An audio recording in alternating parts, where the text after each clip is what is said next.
Hi, I'm Reverend Rodrigo Solano, the minister at the Unitarian Universalist Church of Olinda, and I'm here to bring the church closer to you.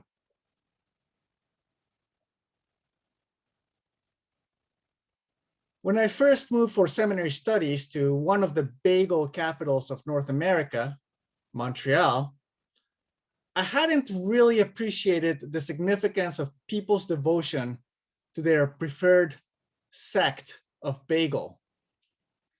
I would soon learn that these can mean much to some folks.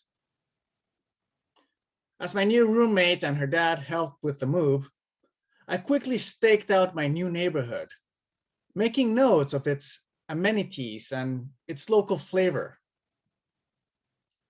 Mine was a blue-collar Anglophone neighborhood along one of the city's main streets.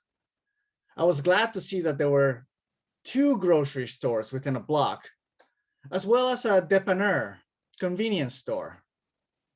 My main bank was a short walk away, right next to a post office. I also liked that there was a public park right across the street, and even a small pub. There was also an independent local cafe shop that hosted open mics, as well as a greasy spoon diner that offered student specials for breakfast. Taking all this in, I thought I'd fit right in. As I was bringing in some boxes, my roommate walked in enthusiastically. "Hey, Rod, did you look around the neighborhood? What do you think?" "Looks great," I replied. "There's lots of good stuff around here." "I know," she exclaimed.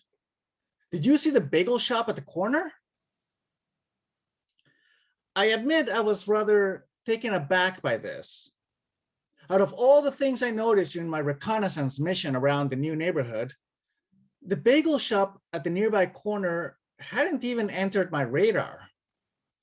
And I was perplexed as to why this was the one thing she would care to mention. A few minutes later, my roommate's dad walked in with a batch of new things. The first thing I remember him saying was, "Hey, Rod, did you see the bagel shop around the corner?" I was dumbfounded and admitted that I had not seen it, but had already been made aware of it. It simply did not compute to me that a nearby bagel shop would be noteworthy amid the many other things our neighborhood had to offer. In truth, I have always been puzzled when people wax poetic about that special spot in town that had the perfect bagel that you just couldn't possibly miss out on. I've never felt like I've missed out by being unaware of the bagel geography of the places where I lived. And the fact that some people would have deep discussions and sometimes lively disagreements about this subject always presented me with an unsolved mystery. I simply didn't get the passion behind it. Same goes for the competing fandoms behind the schisms between the New York versus Montreal factions, each one evangelizing to me the nuances that distinguished one from the other. And even though I have heard detailed exegesis parsing out these differences, I simply don't have enough interest on the subject to retain the details as to why different kinds of bagel are the way they are, nor why it's supposed to matter. The folks who are into bagels, many of you may be among them, are often equally puzzled by my indifference. It's something that they have sometimes interpreted as active hostility. The fact is, I don't hate bagels. If someone offers one to me, I'll eat it without argument. I'll even enjoy it. But to me, it's simply an adequate, edible snack. I also appreciate that when used as sandwich bread, they're highly effective protein delivery mechanisms. I simply will never understand the fervent following that other people have for bagels. I'll just as easily have a mildly greater enthusiasm for other ring-shaped breads, such as donuts. I'm simply not always into the same things that others are into. And that's okay. The truth is that other people's passion for bagels doesn't really affect me. And they don't need my permission to enjoy what they enjoy. I can love it or leave it alone. You don't need my permission to follow your passion. As long as no one gets hurt, you don't need anyone's permission to love what you love. You can be into things that other people aren't into. And other people can be into things that you are not into. You can love it or leave it alone. That's the value of a community that has mutual respect for each other's dignity and which celebrates the diversity that comes with sharing our lives with others.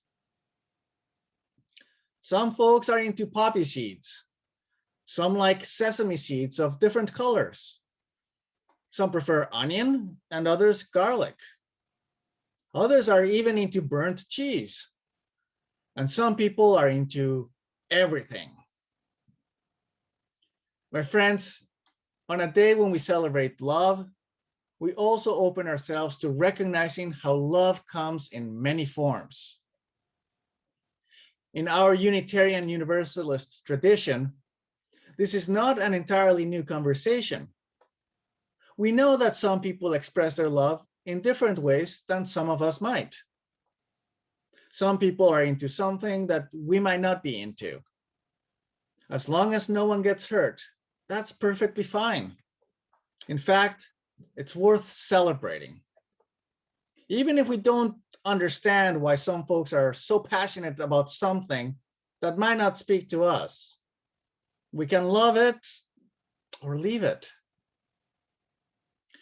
Part of this ongoing conversation has included our affirmation of LGBTQ+ communities and individuals. We affirm and celebrate lesbian, gay, bisexual, trans, queer, plus communities and individuals. Sometimes it takes a bit of work to explore the fuller spectrum of the LGBTQ+ circle. Lately, in the past few years, we've paid closer attention to what it means to better appreciate and recognize the trans experience. There are also parts of that plus that we still don't talk about very often, such as the identities of two-spirit, polyamorous, pansexual, and asexual folks, as well as other sexual and gender identities that make part of our congregations and our wider communities. This past year, for instance, the Canadian Unitarian Council has been paying closer attention to the polyamorous identities of folks in our national denomination. And that might be a deeper conversation for us some other time.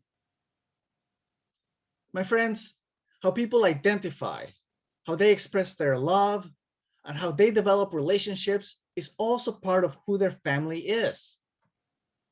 We know that in our church's community and in our larger community, the definition of family goes beyond what was traditionally called the nuclear family, a straight married couple with children.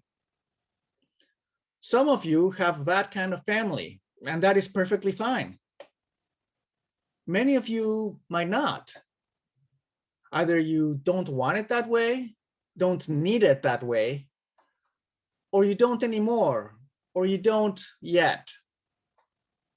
There are single parents, couples without children, single folks, intentional communities of companions and friends, animal family members. And whatever that family is, it is also worthy of recognition and celebration.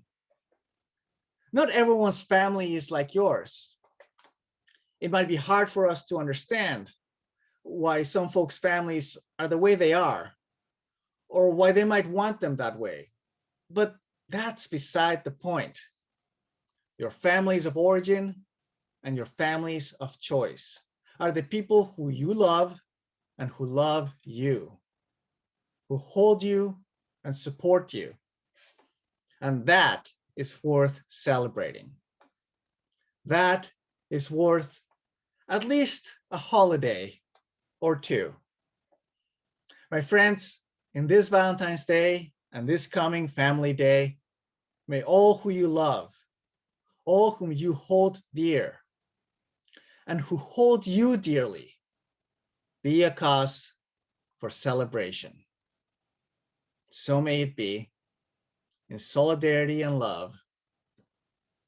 Amen.